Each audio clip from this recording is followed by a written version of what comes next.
तुम्हाला माहीत आहे का, नाशिकच्या सिंहस्थ कुंभमेळ्याची सुरुवात याच तीर्थापासून झाली.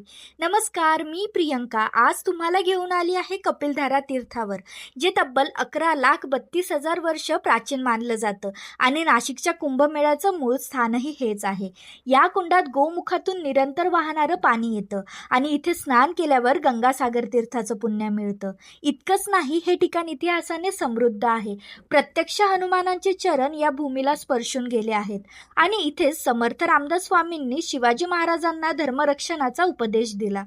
तसेच सतयुगात भगवान कपिलांनी आपल्या आईला सांख्यशास्त्राचा उपदेश देऊन या स्थळाला मातृगयेचं महत्त्व दिलं. असंही मानलं जातं की इथेच श्रीराम आणि भगवान शंकरांची भेट झाली आणि गजानन महाराजांनी इथे 12 वर्ष तपस्या केली. म्हणूनच हे फक्त एक ठिकाण नाही, तर एक जिवंत इतिहास आहे. 17 ऑगस्ट 2027ला इथे महापर्वणी स्नान आहे. जमलं तर नक्की भेट द्या. अशाच मंदिरांची अजून माहिती जाणून घ्यायची असेल तर व्हिडिओला लाईक आणि मला फॉलो करा.